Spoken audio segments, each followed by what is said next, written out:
The relentless shriek of the alarm clock ripped me from the depths of slumber. Groggy and disoriented, I fumbled to silence the cacophony of beeps that invaded my sleep. It was a Monday, and the cruel reality of another work week loomed over me like a storm cloud. With a sigh, I pushed aside my cozy comforter and swung my legs over the side of the bed, preparing to face the day ahead. The room was bathed in the soft, pale light of dawn as I rose from my bed. The familiar surroundings of my bedroom greeted me with a comforting embrace.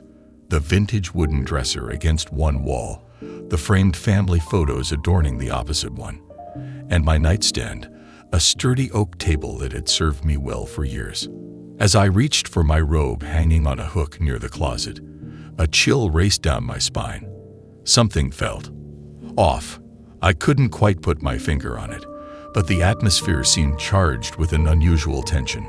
It was as if an invisible specter lurked in the corners of my room, watching, waiting.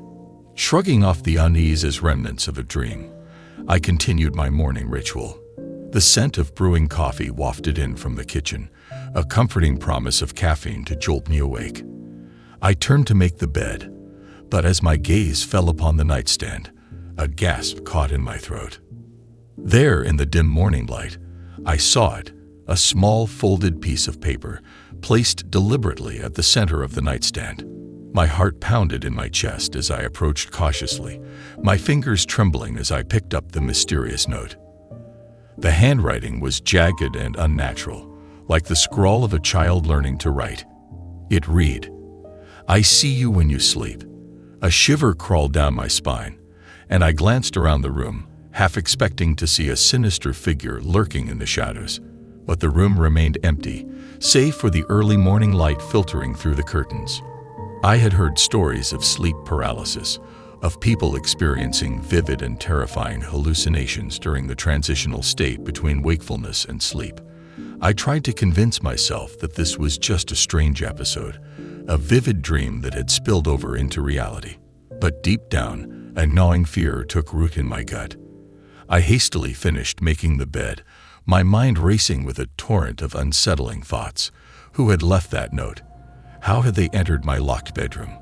I couldn't dismiss it as a mere figment of my imagination. The note was real, tangible, and it left me with a disconcerting sense of vulnerability. The rest of the day passed in a blur, my thoughts constantly returning to the eerie message on the note. My coworkers' chatter and the hum of the office felt distant, like I was moving through a fog of unease. I couldn't concentrate on my tasks, my mind preoccupied with the mystery that had invaded my life. When evening finally arrived, I returned home, my steps heavy with apprehension. I cautiously entered my bedroom, half expecting to find another unsettling message waiting for me. To my relief, the room appeared undisturbed. The nightstand, however, bore the scars of my earlier panic, with the note now crumpled and discarded. I decided to dismiss the incident as an anomaly, perhaps the product of a stressed mind playing tricks on me.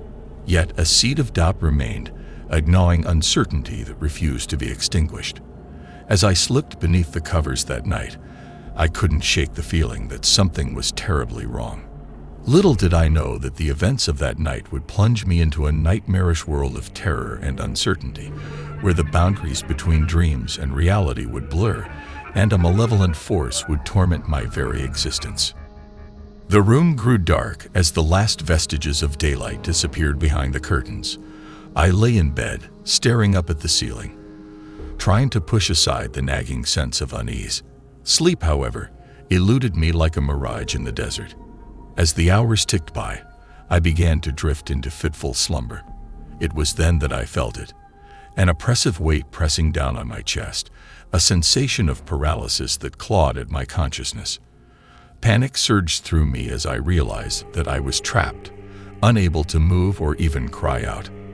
I tried to call for help, to break free from the invisible restraints that held me captive in my own body, but my voice remained trapped within my throat. I could only watch in horror as the room around me shifted and distorted, like a fevered dream. And then I saw it, a shadowy figure, indistinct and formless, lurking at the edge of my vision. It moved closer, its presence suffocating, as if it drew the very air from the room. My heart raced, and I struggled to breathe, but my body refused to obey. The figure drew nearer, and I could feel its malevolence, a palpable aura of dread that hung in the air. Its features remained shrouded in darkness, but its eyes, they burned with an unnatural, malevolent light. It leaned closer, its face inches from mine, and whispered words that sent chills coursing through my veins. "You cannot escape me," it hissed, its voice a cruel mockery of human speech. "I am always here, watching." With a start, I jolted awake, gasping for breath. The room was bathed in the soft glow of the moonlight, and there was no sign of the shadowy figure. I clutched my racing heart, the echoes of the nightmare still fresh in my mind. It was just a dream, I told myself, but the sense of dread lingered, as if the malevolent presence had left a mark on my soul. As the nights passed, the nightmares became a recurring torment. Each time, the shadowy figure drew closer, its whispers growing more sinister, its presence more suffocating. I found myself dreading sleep, fearing the moment when I would once again be trapped in that nightmarish limbo. During the day, I became consumed by an all-encompassing exhaustion, my world shrinking to the confines of my bedroom. I had the constant, gnawing feeling of being watched, of eyes boring into me from the shadows. But whenever I turned to confront the invisible observer, there was nothing there. Desperation set in, and I turned to the internet, scouring forums and articles for any explanation. It was then that I stumbled upon the concept of sleep paralysis demons, entities that haunted the sleep-deprived and vulnerable. The descriptions were eerily similar to my own experiences: the weight on the chest, the feeling of paralysis, the malevolent presence. One user recounted a story that sent shivers down my spine. They spoke of a sleep paralysis demon that left disturbing notes, each one more chilling than the last. It was as if the entity delighted in tormenting its victim, pushing them further into the depths of terror. I couldn't help but draw a connection to the note I had found on my nightstand. It seemed that I was not alone in my plight, that others had faced this malevolent force and survived. But surviving was not enough. I needed to understand why this was happening to me, and how to stop it. With newfound determination, I delved deeper into my research, seeking out experts in sleep disorders and the paranormal. I even considered seeking the help of a psychic or a medium, desperate for any solution that would free me from the relentless grip of the sleep paralysis demon. But as the nights wore on, the line between reality and nightmare blurred further. The notes on my nightstand became a horrifying routine, each one more disturbing than the last. I knew then that I was not dealing with a mere sleep disorder, but something far more sinister, a malevolent entity that had chosen me as its prey, and it had no intention of letting go. As the weeks passed, my life became a relentless cycle of sleepless nights and bleary-eyed days. The malevolent force that had invaded my dreams seemed to grow stronger with each passing night, its presence increasingly tangible during the day. It was as though it relished in my suffering, feeding off my fear and exhaustion. The notes on my nightstand had evolved into a macabre form of communication. Each one was written in the same jagged script, but the messages had become more sinister and specific, as though the entity reveled in its power to torment me. One night, the note read, "I see the darkness in your soul." Another chilling message proclaimed, "Your nightmares sustain me." The words seemed to taunt me, as though the demon delighted in my helplessness. My search for answers had yielded little.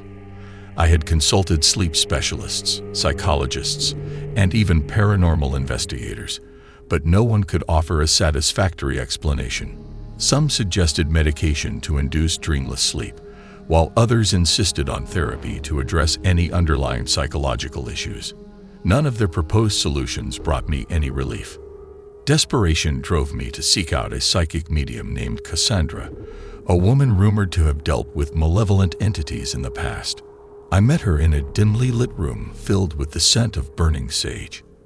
Her eyes, piercing and otherworldly, studied me as if she could see the very depths of my soul. "I sense a darkness around you," she whispered, her voice barely audible. "A presence that is not of this world. It hungers for your fear." I recounted my experiences, the sleepless nights, the relentless notes, and the ever-encroaching malevolence. Cassandra's expression remained grave as she listened, and I could see a hint of fear in her eyes. "You are not dealing with a mere sleep disorder," she said, her voice trembling. "This is a malevolent entity, a demon of the night. It has marked you, and it won't stop until it has consumed your very soul." The weight of her words hung heavy in the air. Cassandra explained that the demon had become attached to me, drawn to the fear and despair it had sown. It had latched onto my vulnerability, using my sleep paralysis as a gateway to torment my waking hours. With a sense of urgency, Cassandra performed a ritual meant to cleanse my home of the malevolent force. She chanted incantations in a language I couldn't comprehend, and the room seemed to vibrate with a strange energy. But despite her efforts, the entity remained elusive, lurking just beyond the edge of our perception. Cassandra's face was etched with worry as she turned to me. "This demon is powerful, and it knows we're trying to banish it. You must be vigilant, and you must confront it in your dreams. Only then can you hope to free yourself from its grasp." The idea of confronting the malevolent entity in my nightmares filled me with dread, but I had no other choice. I couldn't continue to live in a state of perpetual fear and exhaustion. I thanked Cassandra for her help and vowed to face the demon head-on, no matter the cost. That night, I prepared myself as best as I could. I meditated before sleep, attempting to calm my racing heart and steel my resolve. As I drifted into slumber, I felt the familiar weight on my chest, the paralysis setting in. But this time, I was determined to fight back. I summoned all the courage I could muster and focused on confronting the malevolent force. As the shadowy figure drew near, I found my voice, my defiance ringing out in the darkness. "You have no power over me," I shouted, my words infused with a newfound strength. The demon recoiled, its form wavering as if struck by an unseen force. It hissed in frustration, its eyes burning with rage. "You cannot escape me," it snarled. But I refused to back down. With each confrontation in my dreams, I chipped away at the demon's power, weakening its hold on me. The notes on my nightstand grew less frequent, the malevolent presence in my waking hours less oppressive.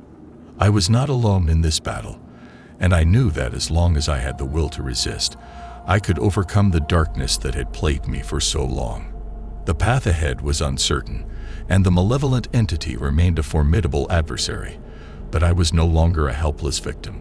I had found the strength to fight back, and I was determined to reclaim my life from the relentless grip of the sleep paralysis demon. In the days that followed, I delved deeper into understanding the nature of the malevolent entity that had tormented me for so long.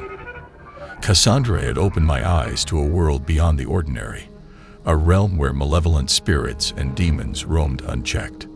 Armed with newfound knowledge, I sought out books and resources on the occult and the supernatural. I learned about protective rituals and incantations, ways to ward off unwelcome entities, and the importance of maintaining a strong and resilient mind. I was determined to free myself from the clutches of the sleep paralysis demon once and for all. As my understanding grew, so did my resolve. I began to keep a journal, documenting every encounter with the malevolent force, every note left on my nightstand, and every detail of the nightmares that had plagued me.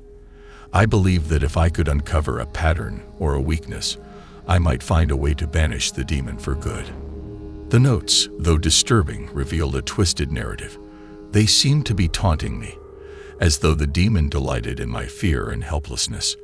But beneath the malevolence, there were hints of vulnerability, as if the entity itself was trapped in a cycle of torment. One evening, as I sat at my desk, poring over my journal, I felt a sudden chill in the room. I looked up to see the curtains billowing despite the absence of wind. The atmosphere had grown tense, and I knew that the malevolent entity was near. "Show yourself," I called out, my voice trembling but determined. The room seemed to shift, and there it was, the shadowy figure that had haunted my nightmares, its eyes burning with an otherworldly light. It regarded me with a mixture of hatred and curiosity. "Why do you torment me?" I demanded, my anger overpowering my fear. The demon hesitated, its form flickering as if struggling to maintain its presence. "I feed on fear," it hissed. "I am drawn to the darkness within your soul, but I am trapped in this realm, unable to escape."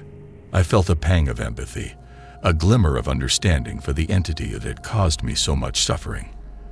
"There must be a way to break this cycle," I said, my voice softening. The demon regarded me with a mix of suspicion and hope. "There is a ritual," it whispered, "a way to sever the connection between us. But it is dangerous, and it requires a sacrifice." I listened intently as the demon explained the ritual, its words filled with a grim determination. It required a complex set of incantations and symbols, as well as a willingness to confront the darkest aspects of my own psyche. The sacrifice, it explained, would be a part of myself, a piece of my own darkness that I would have to relinquish. The thought of confronting my own darkness was daunting, but I knew that it was the only way to free myself from the malevolent entity's grip. With the demon's guidance, I began to prepare for the ritual, gathering the necessary materials and steeling myself for the ordeal that lay ahead. As the appointed night arrived, I stood before the makeshift altar I had set up in my bedroom, the symbols and incantations laid out before me. The room was charged with an otherworldly energy, and I could feel the malevolent presence of the demon lurking nearby. I took a deep breath and began the incantations, my voice steady and unwavering. The symbols glowed with an eerie light, and the room seemed to shift and warp as the ritual took hold. I closed my eyes and delved deep into the darkest corners of my own psyche, confronting the fears and insecurities that had plagued me for so long. With each passing moment, I felt a connection to the malevolent entity growing weaker, its presence fading. The sacrifice was painful, a piece of my own darkness torn from my soul, but I knew it was necessary to break free. As the ritual reached its climax, I opened my eyes to see the demon's form dissolving into the shadows, its malevolent gaze replaced by one of resignation. With a final burst of energy, I completed the ritual, sealing the connection between us. The room grew still, and I knew that the malevolent entity was gone, vanished to a realm beyond my reach. I had faced my own darkness and emerged victorious, breaking free from the cycle of torment that had plagued me for so long. But the cost of victory weighed heavily on my soul. I had sacrificed a part of myself, and I knew that I would never be the same. The journey to confront the sleep paralysis demon had left scars, both physical and emotional, but it had also revealed a strength within me that I never knew existed. I had emerged from the darkness, a survivor of the malevolent force that had once held me captive. And though the nightmares and the notes on my nightstand were a thing of the past, the memories of those harrowing nights would haunt me for the rest of my days. In the days following the banishment of the sleep paralysis demon, a heavy weight seemed to have lifted from my life. The once constant sense of dread and foreboding had dissipated, replaced by a newfound peace. I was no longer tormented by nightmarish visions, and the notes on my nightstand had ceased to appear. However, the cost of my victory lingered in the corners of my mind.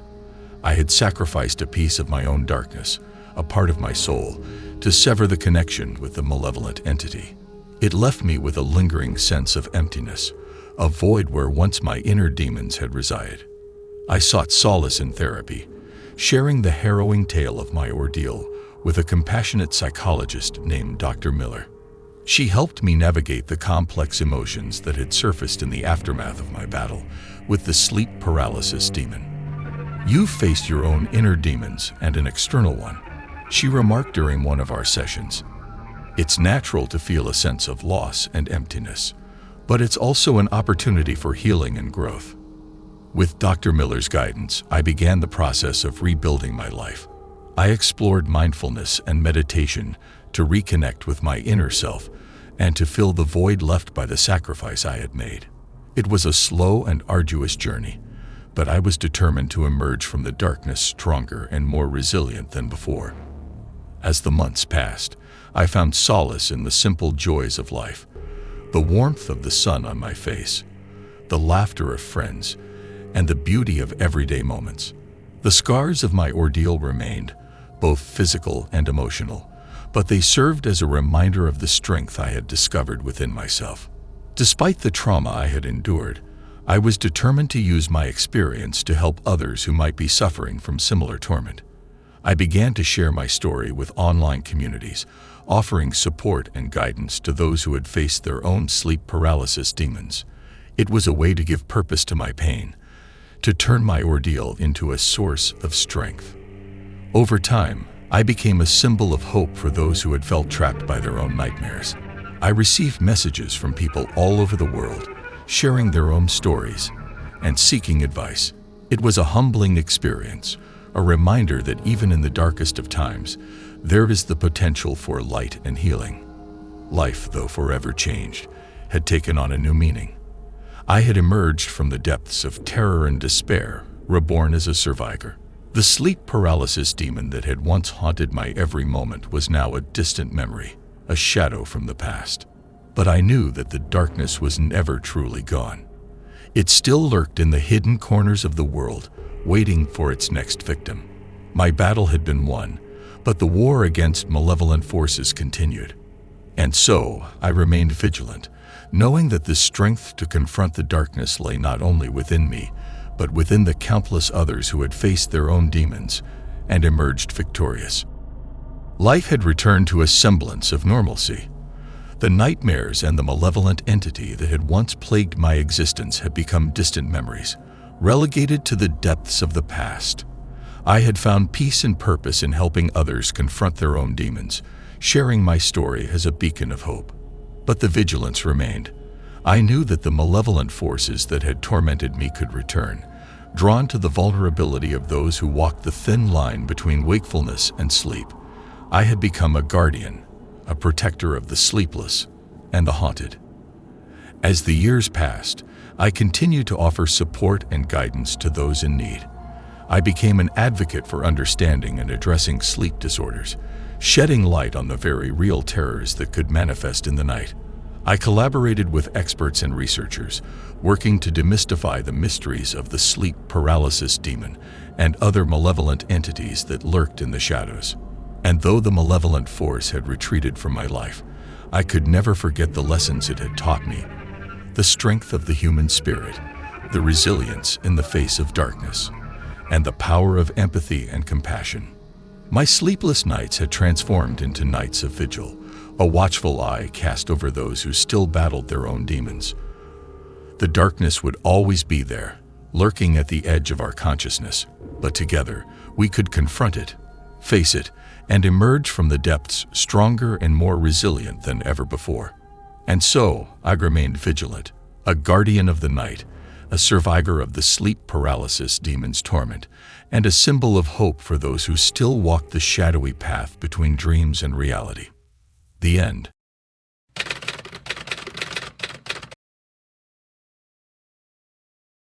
The clock's relentless tick echoed through the dimly lit room, each second stretching into eternity as I sat frozen in the grip of terror.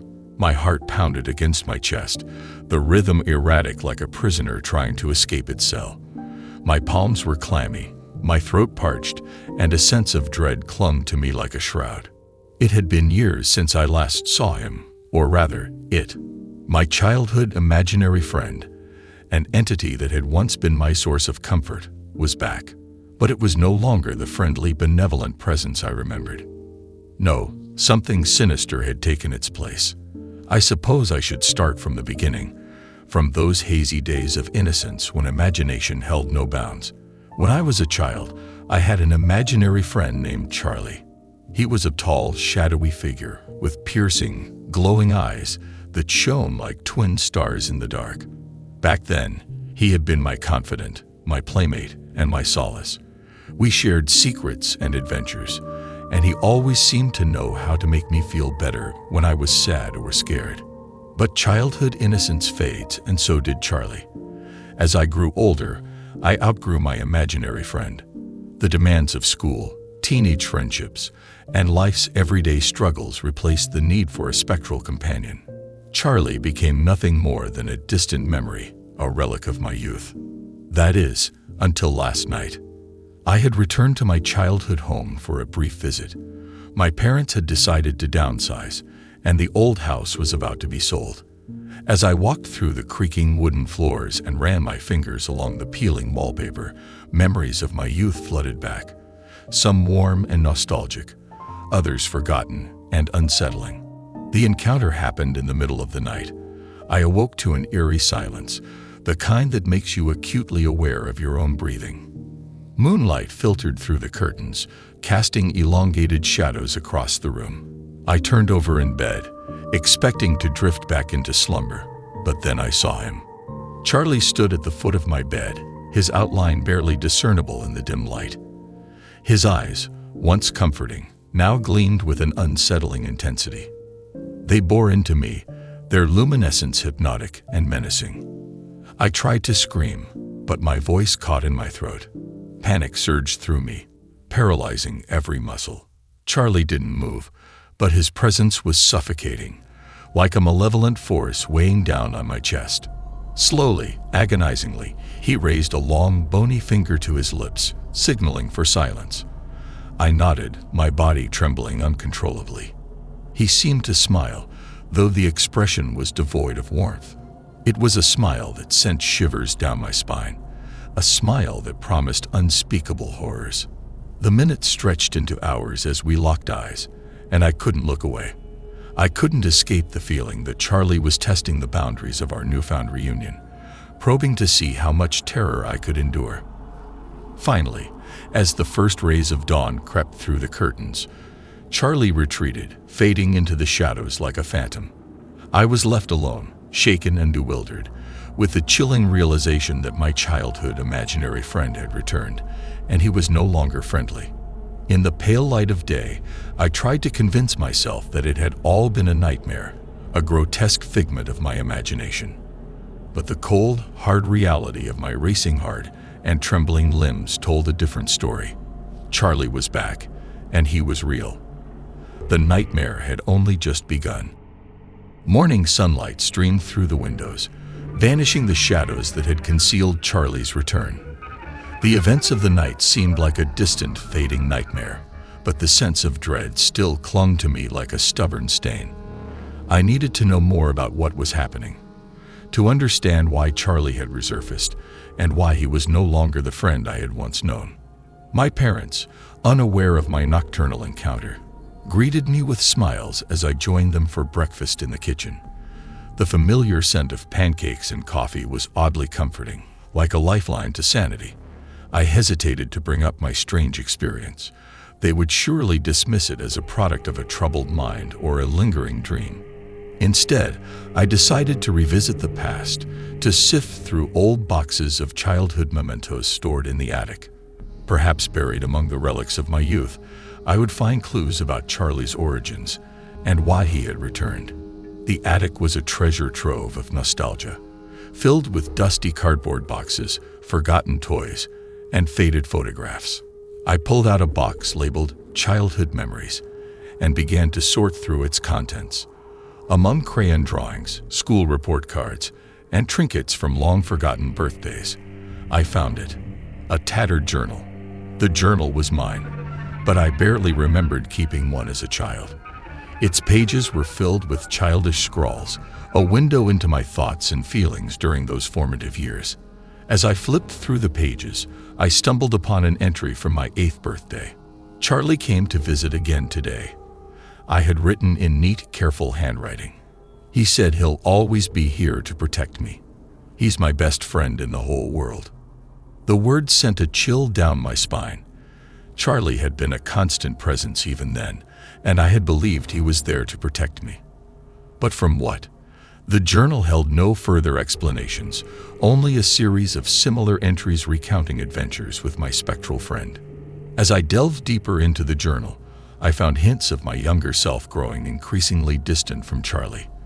The entries became less frequent, and my descriptions of our encounters became more cautious, as though I had sensed a change in him. One entry stood out. Charlie was angry today. He told me things that scared me. I don't want to see him anymore, but he won't leave. A sense of foreboding settled over me as I read those words. The journal had recorded the gradual transformation of my imaginary friend from a source of comfort to a source of fear. What had happened to cause this shift? I decided to take a break from the journal and explore other boxes. Among old family photographs and discarded toys, I found a small, ornate chest. Inside, I discovered a collection of handwritten letters bound together with a faded ribbon.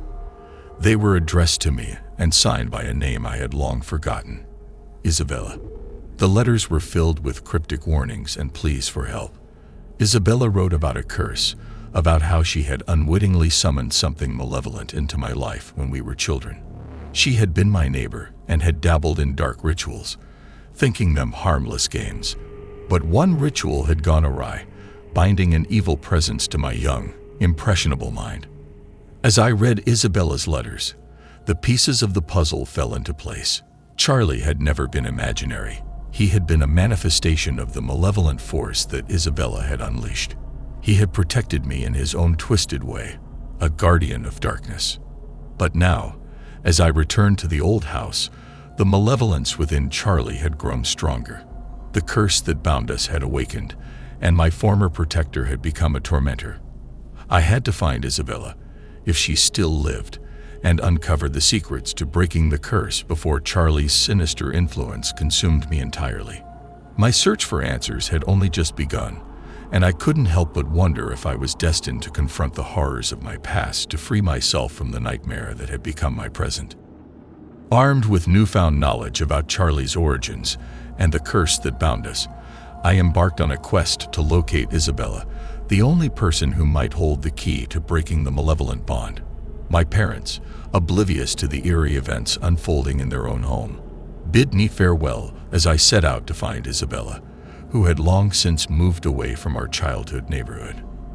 Isabella's letters had included a few cryptic clues to her whereabouts, mentioning a remote cabin in the woods. It was a place we had often visited as children, a secret refuge where our imaginations had run wild. If there was any hope of unraveling the curse, it would start there. The drive to the cabin was a journey into the unknown, both physically and mentally. The dense forest closed in around me as I followed an overgrown trail, the familiar surroundings of my youth now tainted with a sense of foreboding. The echoes of chirping birds were replaced by an eerie silence that stretched through the towering trees like a web. After what felt like hours of winding through the woods, I reached the cabin. It stood as I remembered it, weathered, forgotten, and shrouded in an aura of melancholy. The door creaked open with a mournful groan, revealing a dimly lit interior that smelled of must and decay.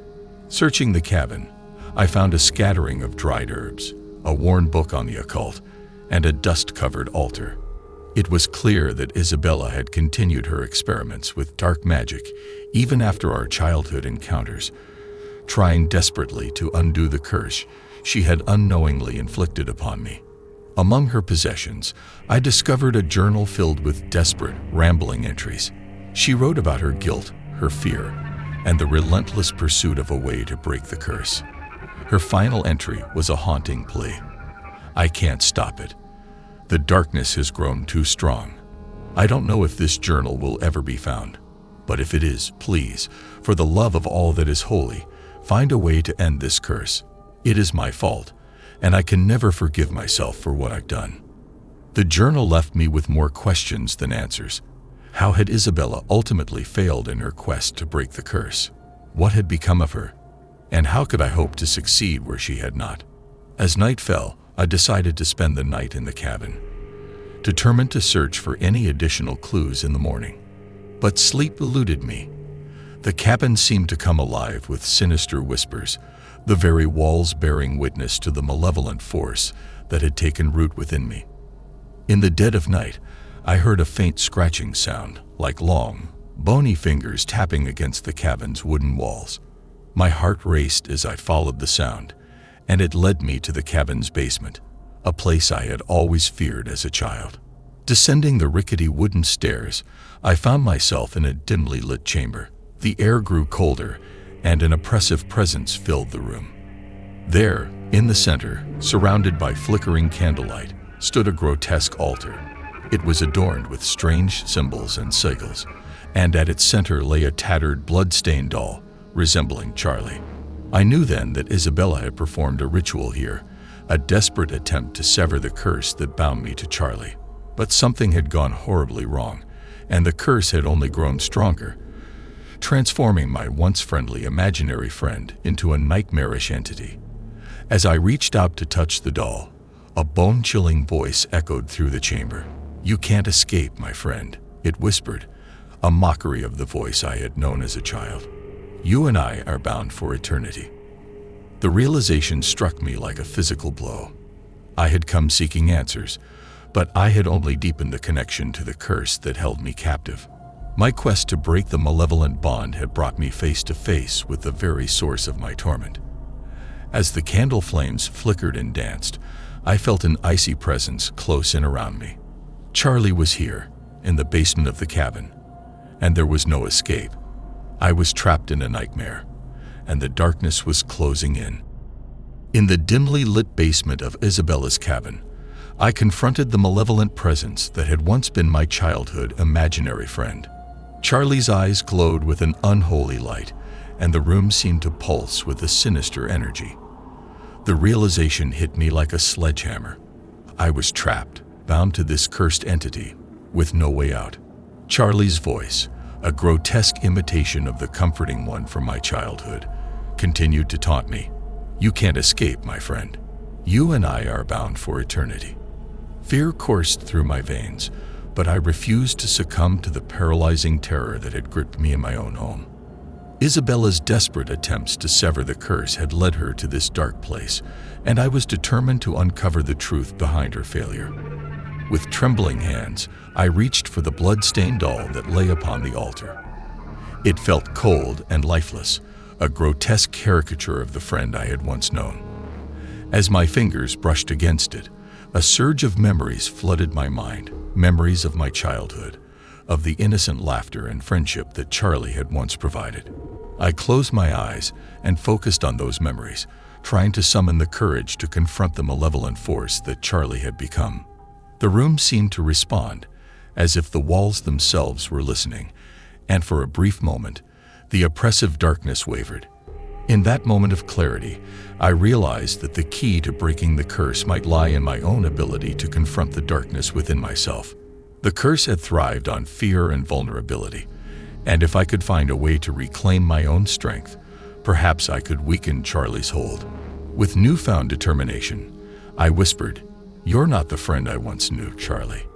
You've been twisted into something dark and malevolent, but I won't let you control me any longer." Charlie's grotesque smile widened, and his voice grew more sinister. "You think you can defy me? You are nothing without me, a vessel for my darkness." Ignoring his taunts, I focused on the memories of my childhood, the moments of happiness and love that had defined my early years. I summoned those emotions, letting them fill me with warmth and courage. As I did, the room seemed to shift. The oppressive darkness recoiled, and Charlie let out a guttural scream of rage and frustration. Shadows writhed and twisted, and for a moment I glimpsed a glimpse of the room as it had once been, a place of laughter and imagination, not a chamber of horrors. But the battle was far from over. Charlie's malevolent presence pushed back with a surge of malevolence, threatening to overwhelm me. I could feel the strain on my mind and body, the curse fighting to maintain its hold. Desperation and determination surged within me. I couldn't let Charlie win. I couldn't let this curse continue to torment me. With every ounce of strength, I continued to summon the memories of love and happiness, and the room began to shift and change, the darkness retreating further. Finally, with a deafening roar, Charlie was forced back, banished from the room and the basement. The oppressive atmosphere lifted, and the malevolent presence that had haunted me for so long was gone. I collapsed to the ground, exhausted and drained, but victorious. The curse had been weakened, and I had taken the first step towards breaking its hold over me. But I knew that the battle was far from over. Charlie would not give up so easily, and I would need to find a way to confront the darkness that still lurked within me. As I left Isabella's cabin, I couldn't help but wonder what had become of her. Had she paid the ultimate price for her misguided attempt to break the curse? And what other secrets lay hidden in her journal and the dusty attic of my childhood home? With newfound determination, I knew that I had to continue my quest for answers. The sinister forces that had bound me to Charlie were still at play, and I was determined to break free from their grip once and for all. With Charlie banished from the basement of Isabella's cabin, I left the eerie place with a sense of both relief and trepidation. The malevolent presence that had haunted my life for so long had retreated, but it was far from defeated. I needed to understand the curse that bound me and find a way to confront it at its source. The journey back to my childhood home felt like a reprieve from the horrors I had faced in the cabin. The familiar landscape, the comforting sight of the house where I had grown up, offered a brief respite from the relentless fear that had gripped me. But I knew that I couldn't escape the curse's reach for long. Upon returning, I delved deeper into Isabella's journal, hoping to find more clues about the nature of the curse and how to break it. Her entries spoke of her desperation and the toll the curse had taken on her sanity. She had attempted countless rituals and spells, all in vain. But one entry hinted at a glimmer of hope. "The key to breaking the curse lies in the heart of your childhood," she had written. "You must confront the darkness within and find the source of your strength. Only then can the curse be undone." I had already taken the first step by confronting Charlie in the cabin, but I knew that the battle was far from over. The curse still lingered, a malevolent shadow waiting to reclaim its hold over me. I needed to understand the source of my strength, the memories and emotions that had allowed me to push back the darkness. As I searched through the attic of my childhood home, I stumbled upon a box of old photographs. They were snapshots of moments long forgotten. Family vacations, birthday parties, and moments of joy with friends. Among them, I found a picture of a young Isabella and me, our faces lit with laughter as we played in the woods near her cabin. It was a bittersweet reminder of the innocence we had shared as children before the curse had torn us apart. I remembered the warmth of friendship, the love of family, and the simple joys of childhood. Those memories had been my source of strength in the basement of the cabin, and they held the key to breaking the curse once and for all. I began to piece together a plan, drawing from Isabella's journal and my own newfound understanding. I needed to confront the curse on my terms, to embrace the memories and emotions that had allowed me to push back the darkness. As night fell, I returned to the basement of Isabella's cabin, the place where the curse had first taken root. The room was different now, no longer suffocated by darkness. Candlelight flickered, casting warm, reassuring shadows. The malevolent presence was gone, but I knew it would return. With the photograph of Isabella and me in hand, I began to recite the words from her journal, the incantation that she had believed would break the curse. I closed my eyes, and the memories of childhood flooded my mind. The laughter, the love, the friendship.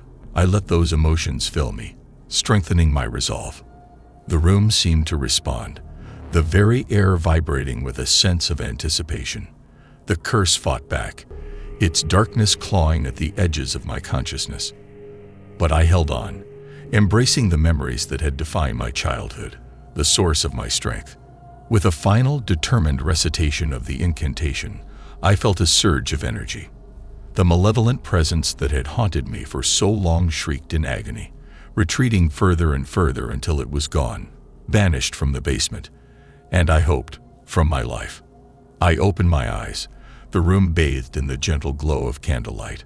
The curse had been broken, and I was free.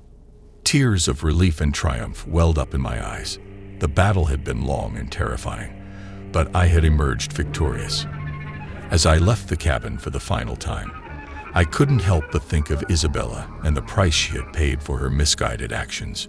She had tried to undo the curse, and it had cost her everything. I hoped that wherever she was, She had found peace. My own journey had been one of darkness and fear, but it had also been a journey of self-discovery and resilience. I had confronted the malevolent force that had haunted my life, and I had emerged stronger for it. But I knew that the darkness would always be out there, waiting to return. I had broken the curse, but I couldn't erase the past. As I walked away from Isabella's cabin, I carried with me the knowledge that the battle between light and dark was a never-ending one, and I would always be prepared to face the shadows should they ever return. Life seemed to return to a semblance of normalcy after my harrowing confrontation with the curse in Isabella's cabin. The malevolent presence that had plagued me for so long had been banished, and the weight of fear had lifted from my shoulders. However, I couldn't shake the feeling that the shadows still lingered, lurking at the edge of my perception. Days turned into weeks, and the memories of my ordeal began to fade, replaced by the routines of daily life. I went about my job, reconnected with old friends, and tried to put the past behind me. Yet the sense of unease persisted, a nagging doubt that the darkness was not truly defeated. One evening, as I sat in the living room of my apartment, a flickering candle casting dancing shadows across the walls, I heard a faint whisper, a voice that seemed to emanate from the darkest corners of the room. "Did you really think you could escape me so easily?" the voice murmured, sending a shiver down my spine. I froze, the room growing colder as the whispering voice continued.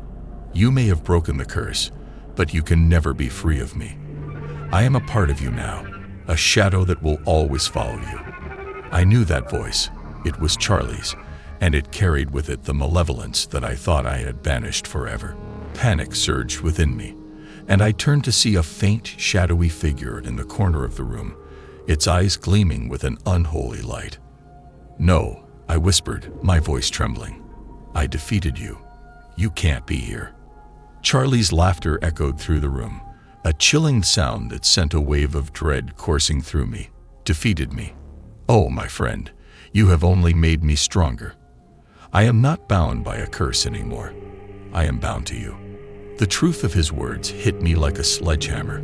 I had broken the curse that had given rise to Charlie, but I had not truly banished him.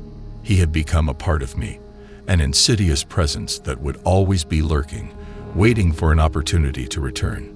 Desperation welled up within me, and I knew that I couldn't face this darkness alone. I needed help, guidance, anything that could help me confront the malevolent force that had become a part of my life. With a trembling hand, I reached for my phone and dialed a number that I had hoped never to call. The voice on the other end was familiar, a voice filled with wisdom and knowledge of the occult. It was Isabella's voice, and I could hear the wariness in her tone as she spoke. "I knew this day would come," she said. "The curse may be broken, but the darkness within you remains. There is a way to contain it, to keep it from consuming you." Isabella's instructions were cryptic and filled with uncertainty, but I had no other choice. I would follow her guidance, confront the lingering shadows, and do whatever it took to protect myself from the malevolent force that had become a part of me. As I hung up the phone, a sense of determination washed over me. The battle against Charlie was far from over, but I would not let him control me. I would face the darkness within and find a way to keep it at bay, for my own sake, and for the sake of those I loved. The lingering shadows may never truly disappear, but I would learn to live with them, to coexist with the darkness while striving to embrace the light. It was a battle that would define the rest of my life, a battle that I was determined to win, no matter the cost.